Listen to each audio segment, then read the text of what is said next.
से विग्रह रूप पूजित और उपासित हेउथिले हैं।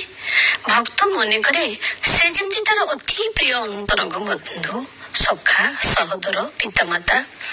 परम प्रेमिका हृदयर मनीष से अभिमान करिपारे गाली दे पारे दुख गुहारी करि पारे आखि लुहरे भिजई दे पारे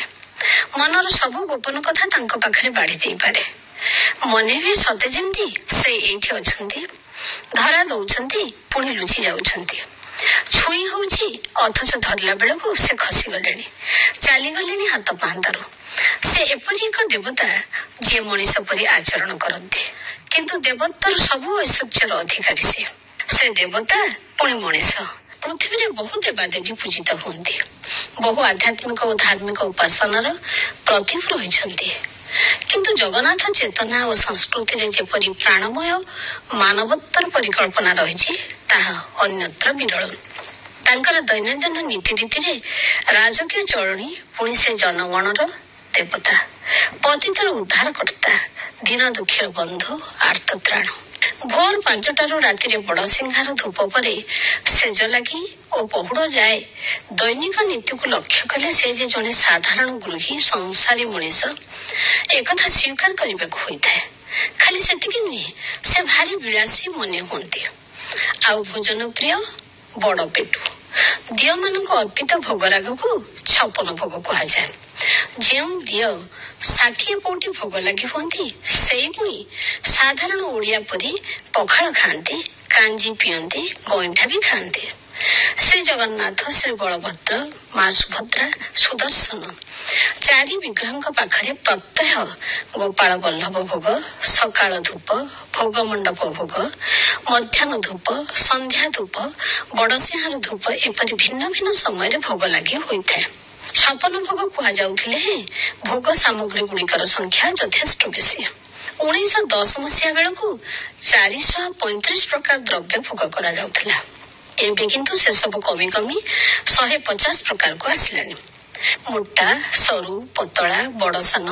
एपरी आकार प्रकार भेद को जदि बाद दिया जाए तेबे भोग संख्या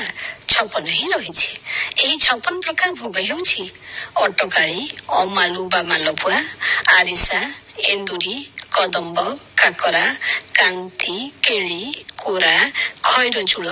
खजा खीरी खीरिसा खुरुमा खेचुड़ी गईठा गजा गोटाली चकटा चकुली चितऊ छुंचीपत्र जगन्नाथ बल्लभ जेनामणि झिल्ली टाकुआ डालिंब ताड़िया त्रिपुरी धौला नादी पखाल पणासुआ पणा पाचेड़ी पापुड़ी पालुओ पिठा यही सब पिठा बड़ सान पोड़ा कांती सातपुरी सुआर महावीर इत्यादि बहु प्रकार पुणी पुरी पुली फेणी बड़ा बा बरा बड़ी बामन भजा मंडा मंडा भितर खुआ मंडा सर मंडा खंड उदुरुची अतरछ फेणी मंडा एपरी मध्य बहु प्रकार मंडा भोग हुए मनोहरा महादेई मांडुआ मोहन भोग रसावली लडू राधा बल्लभ लहुणिया लक्ष्मी विलास सरस्वतीया हंस बल्लभ यही 56 भोग प्रकार भेदर 150 रु ऊर्ध आज जड़े भक्त चाहिए आनंद बजार रे बिक्री होउथिबा भोग दुकान गुड़िकरू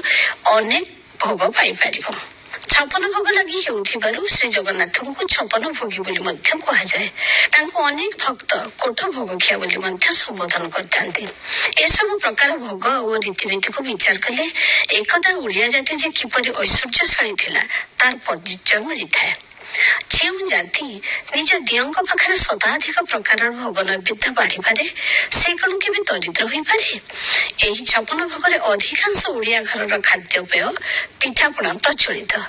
श्री जगन्नाथ जे ओडिशार राष्ट्र देवता गण देवता यह 56 भोग विधि जना जाए।